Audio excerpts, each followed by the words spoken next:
Silence was the foundation of Sam Elliott's life. It's the meaningful type, not the meaningless kind. He set the standard for the American West for 60 years, with his steady gaze and booming voice. Sincere, rooted, and unflinching. However, a simmering fire has been burning for decades behind that calm.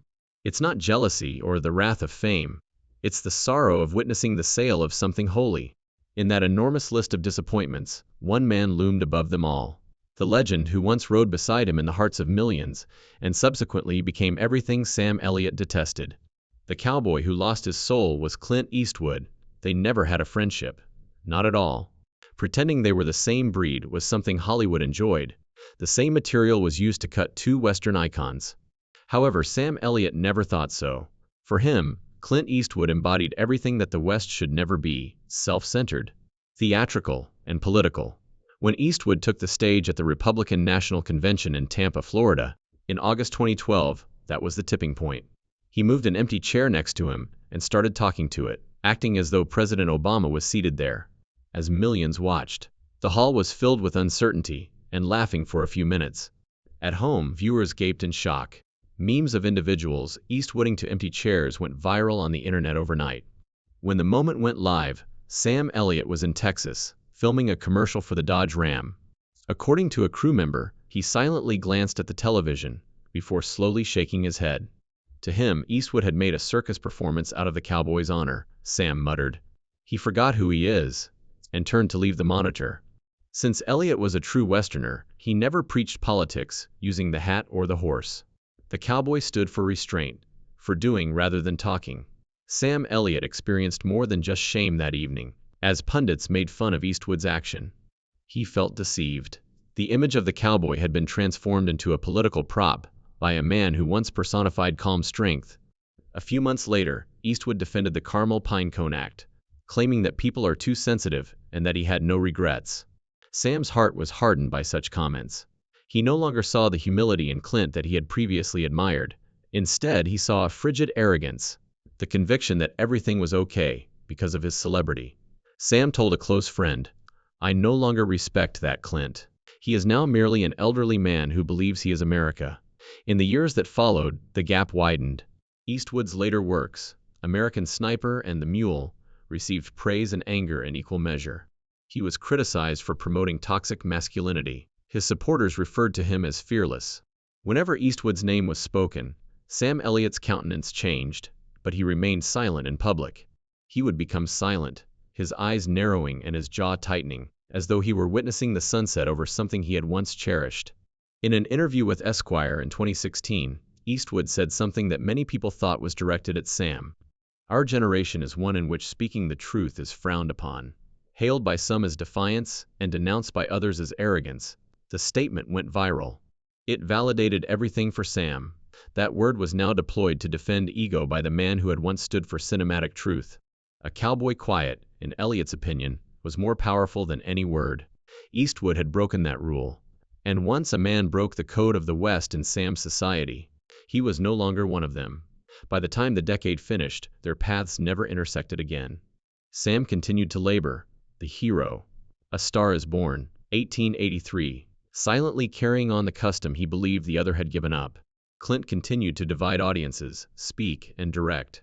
To onlookers, it appeared like a disagreement of opinion. It was the death of a fraternity that never really existed, according to Sam. Hollywood bought virtue from the saint Robert Redford. Had Clint Eastwood betrayed the West through politics, Robert Redford would have done so through his flawless appearance, intelligence, and unwavering status as Hollywood's golden boy. Redford appeared invincible. But to Sam Elliott, he stood for something much more sinister than conceit, charm and case deceit. Sam used to refer to him as the prince who talks like a preacher in private. Redford had established himself not only as an actor, but also as Hollywood's moral compass, a man who embodied integrity, art, and environmental justice. He established the Sundance Film Festival in 1981 as a haven for up-and-coming directors and independent voices. It was considered noble by the public. To Sam Elliott, it was a good fantasy that died the day money walked in. Sundance has evolved into an opulent procession by the early 2000s.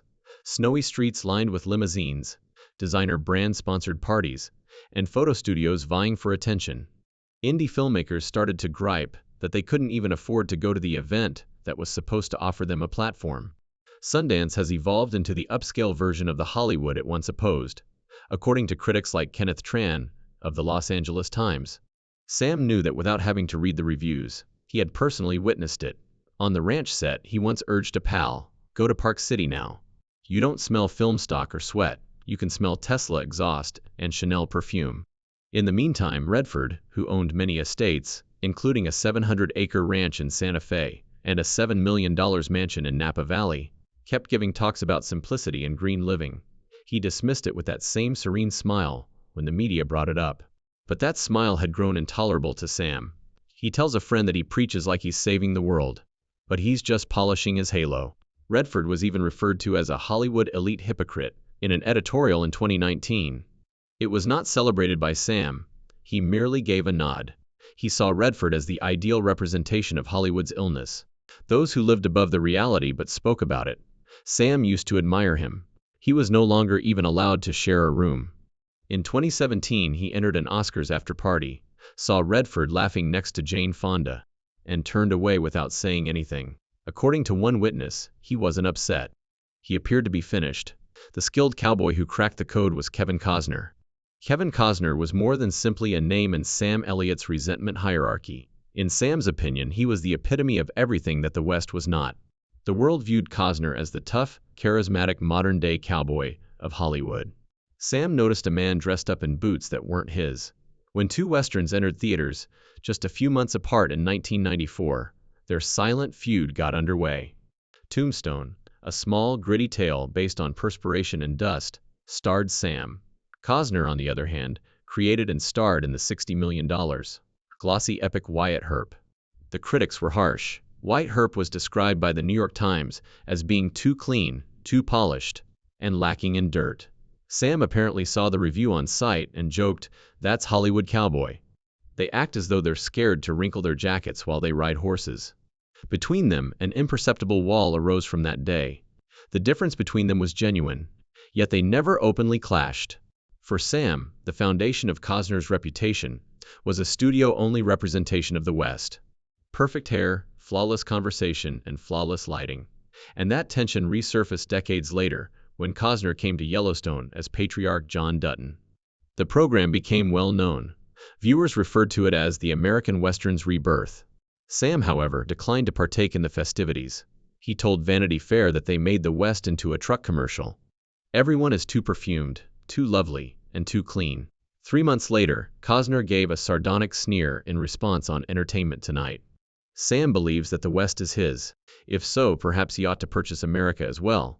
The crowd chuckled. Sam didn't. He thinks the West is an asset, he mumbled after hearing the footage while out on his horses in Malibu. I believe it to be a soul. The gap between them extended well beyond art. Sam had dedicated his life to upholding the cowboy code's unassuming honor, silence, commitment, and dignity. Sam's contempt was only heightened by Costner's off-screen problems, which ranged from his $80 million divorce in 1994 to allegations of affairs and lawsuits in the 2000s. "A cowboy doesn't need lawyers to keep his honor," he once remarked while filming. When Variety revealed in 2023 that Costner and Taylor Sheridan, the creator of Yellowstone, had a disagreement about filming hours, Sam took it as evidence of what he had always thought. He told attendees at a Texas event that schedules are not a point of contention for cowboys. Until the sun sets, they ride. The outsider who ventured to reshape the West was Benedict Cumberbatch. Benedict Cumberbatch insulted Sam Elliott's basic conception of identity. If Kevin Costner violated his sense of sincerity, the West wasn't a movie set to Sam. It was a condition, something you acquired from dirt, suffering, and quiet. Therefore, the last insult to Sam was when Hollywood started to commend a British actor for reinventing the cowboy. When Cumberbatch starred in Jane Campion's The Power of the Dog in February 2022, everything reached a climax. The picture, praised for its eerie depiction of masculinity and repression, raced through awards season with 12 Oscar nods. However, everything changed when Sam made an appearance on Mark Moron's WTF podcast on February 28. His voice was gruff, full of annoyance and incredulity. "I watched that movie," he declared once. "They call it the West when they see naked cowboys riding horses and speaking with a British accent. Within hours, they don't know anything about Montana. Like wildfire, headlines spread. The might of the dog versus Sam Elliott. Social media went crazy. He was referred to as bitter by some and valiant by others. Known for his poise, Cumberbatch handled it well. I respect all viewpoints, he remarked simply on the BAFTA red carpet. Art is not designed to be owned, but to be explored. Although it was tasteful, the wound was not healed. Few were aware that their anxiety was more profound. Sam had been asked by Jane Campion to narrate a little preface to The Power of the Dog, back in 2019. With a single email, he declined.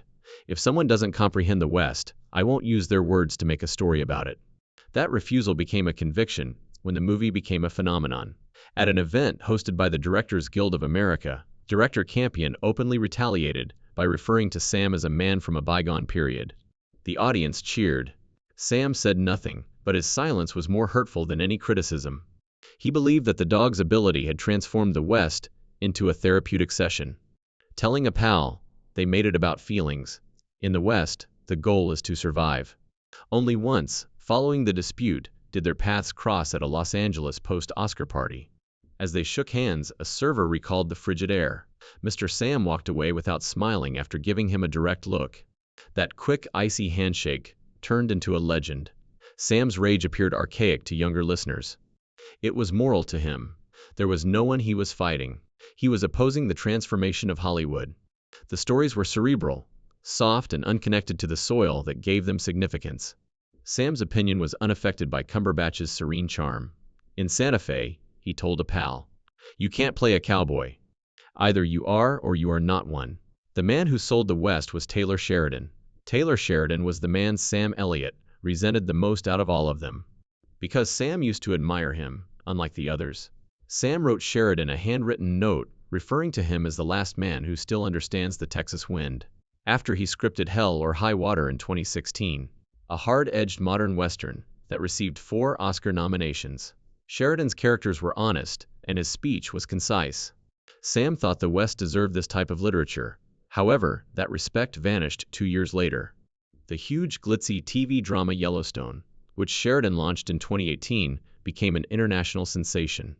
It featured sweeping cinematography, Kevin Costner, and million-dollar sets. Sam Elliott mistrusted anything that the people adored. From his house in Malibu, he watched the first episode and switched it off after 15 minutes. It wasn't the West to him. It was a horse-themed commercial. He told a friend, "They made the West into a high-end version of Dallas." What the show stood for infuriated Sam more than the performance itself. Sheridan was more than just the author. The businessman was him.